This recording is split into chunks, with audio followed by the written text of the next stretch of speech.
Gibraltar, a name that echoes through the corridors of history, conjuring images of unbreakable resolve and monumental strength. This colossal limestone monolith, perched at the southern tip of the Iberian Peninsula, is more than just a striking landmark. It is a natural fortress, carved by time and weather into a symbol of endurance. Gibraltar stands sentinel over the narrow strait that separates Europe from Africa, its sheer cliffs rising above the sea, controlling the gateway between the vast Atlantic Ocean and the storied Mediterranean Sea. For centuries, this tiny outcrop, measuring just 2.6 square miles, has been coveted by empires. Its formidable cliffs and rugged terrain offered unmatched defensive power, making it nearly impregnable to would-be conquerors. Whoever holds Gibraltar commands a vital artery of global trade and naval movement. Every year, thousands of ships pass through these waters, making it one of the busiest maritime crossroads on Earth.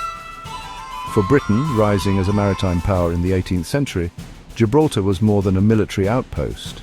It became the cornerstone of its naval dominance, a key to projecting power across the seas. The rock's strategic value was cemented during the War of Spanish Succession, when the fate of nations hung in the balance, and control of Gibraltar meant influence over two continents. In 1704, an Anglo-Dutch fleet seized Gibraltar in a daring assault, and Britain's claim was later formalized by the Treaty of Utrecht in 1713, forever altering the balance of power in the region. Spain, however, never accepted this loss. For generations, Gibraltar remained a painful reminder of defeat, a scar on the Spanish national psyche, and a symbol of unfinished business. Before the Great Siege, Spain had already tried 13 times to retake the rock. Each attempt ended in failure, but with every setback, their determination only grew stronger, fueling a relentless rivalry. The 14th attempt, known as the Great Siege of 1779, would be their most ambitious and desperate effort yet. A campaign that would test the limits of endurance and ingenuity on both sides. This long and bitter rivalry set the stage for one of history's most epic sieges, a true test of willpower, strategy, and survival against overwhelming odds. The story of the Rock is a testament to the power of geography in shaping human destiny, where the ambitions of empires collide with the immovable force of nature. And now, as the world watched, two mighty empires would clash over this fortress of stone, each determined to claim Gibraltar's legacy for their own. The late 18th century was a time of upheaval, when the old order of Europe was being challenged by new ideas and bold ambitions. Across the continent, the winds of change were beginning to blow, setting the stage for dramatic confrontations. Across the Atlantic, Britain's American colonies were in open revolt, sparking a global conflict that would soon draw in the great powers of Europe. The struggle for independence in America was about to reshape the world. France, eager to avenge past defeats and weaken its old rival, allied with the Americans in 1778. With this alliance, France brought its formidable military might, both on land and at sea, against Britain, escalating the conflict to new heights. Spain soon followed, declaring war in 1779 with one goal above all: reclaim Gibraltar, the strategic gateway to the Mediterranean. The Spanish crown saw an opportunity to restore lost glory and tip the balance of power. The American Revolution became the catalyst for a much larger struggle, transforming a colonial rebellion into a worldwide contest for supremacy. The flames of war leapt from the New World to the Old, engulfing Europe in its wake. Almost immediately, Spanish forces blockaded the narrow isthmus, while Franco-Spanish fleets gathered offshore to cut Gibraltar off by sea. The fortress was surrounded, its defenders bracing for a siege that would test their resolve. The British garrison was now isolated, facing a formidable alliance intent on starving them into submission.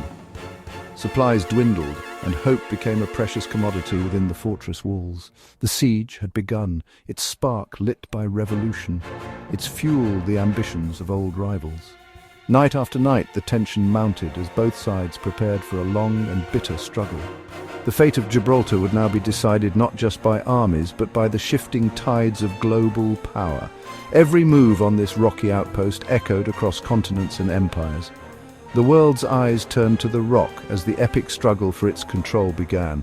The outcome would shape the destiny of nations and the future of Europe itself. The Great Siege was underway, a battle not just for a fortress but for the balance of power in a changing world.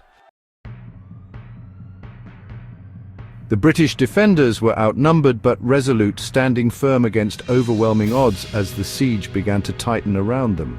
The garrison began with just over 5,000 men, British and Hanoverian troops, who formed the backbone of Gibraltar's defence, their discipline and training put to the ultimate test.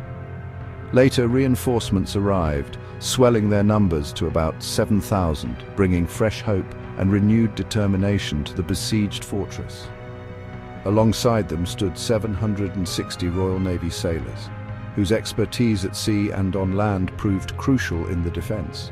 Their leader, Governor-General George Augustus Elliot, was famed for his discipline and resolve, a man whose reputation for endurance inspired confidence in his men.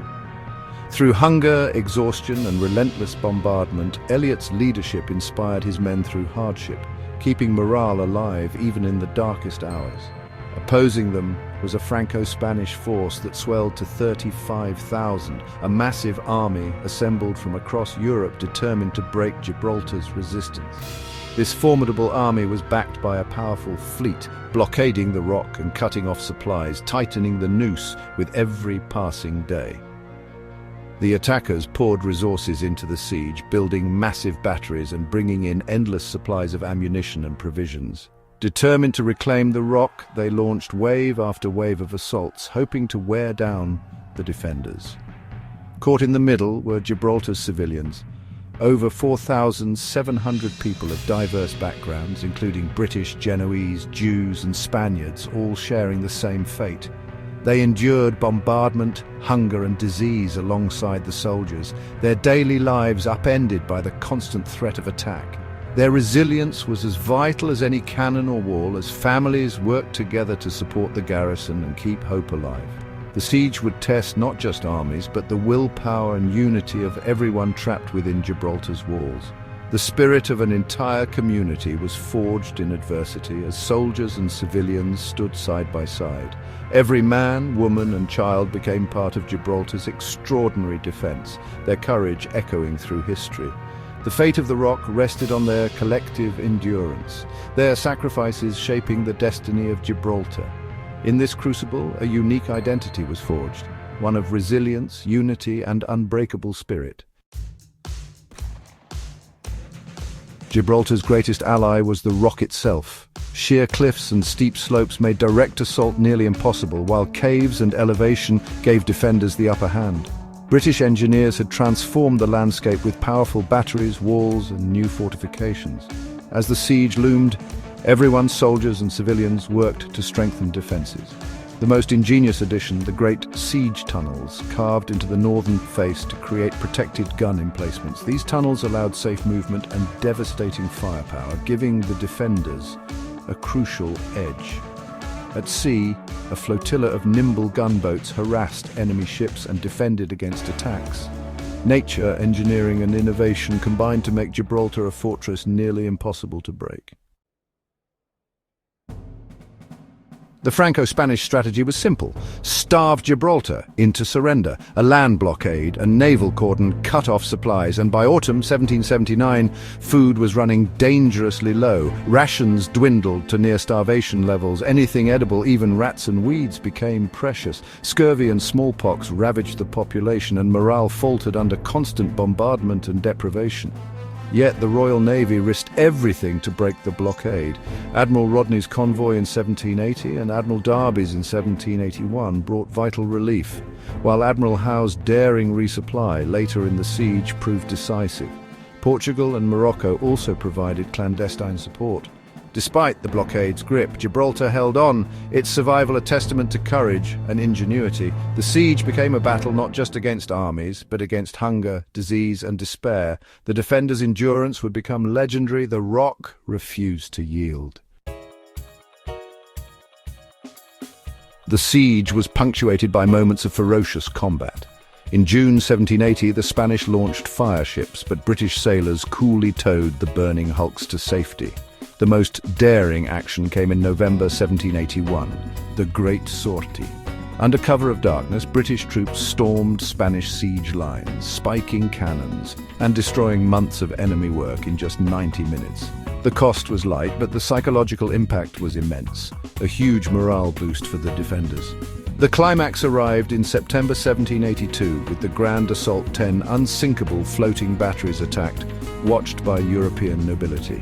The British unleashed red-hot shot, turning the batteries into blazing wrecks and inflicting over 1,400 casualties. The Grand Assault ended in disaster for the attackers.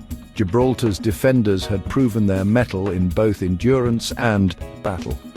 The siege's outcome now seemed inevitable. The rock stood unbroken. Even after the Grand Assault's failure, the siege dragged on. The Franco-Spanish forces, battered and demoralized, maintained their blockade, but the will to fight was fading. News of peace talks and shifting priorities signaled the end. On February 2, 1783, a formal ceasefire was agreed. The attackers withdrew and the Great Siege was over after 1,323 days. British losses were heavy, hundreds killed in action, more by disease, but enemy casualties were far higher. Gibraltar remained British, a beacon of resilience and strategic victory. The defenders had fired over 200,000 rounds. The attackers even more. For those who endured, the end brought relief and triumph. The rock's survival was a symbol of British tenacity. Gibraltar's fate was sealed, its legend secured. The Great Siege forged Gibraltar's unique identity. Shared hardship and ultimate victory created an unbreakable bond among its people. The experience deepened their sense of Britishness. Soldiers and civilians stood together, defending their home under the British flag. Stories of leadership, bravery, and resilience became central to Gibraltar's narrative. The siege proved Gibraltar was more than a bargaining chip. It was a fiercely defended home. This legacy of loyalty and endurance shapes Gibraltar's outlook to this day. The rock's spirit remains unshakably British. The Great Siege's legacy endures in Gibraltar's very fabric. Visitors walk the Great Siege tunnels, museums preserve its story, and annual commemorations honor the defenders' sacrifice. The siege is a celebrated chapter in British military history, its heroes remembered and its lessons studied. Art and music immortalize the struggle, embedding it in European culture. The successful defense secured Britain's naval dominance and inspired generations. For Gibraltarians, it is a source of immense pride and identity. The echoes of the Great Siege still resonate, a testament to endurance and the fight for home.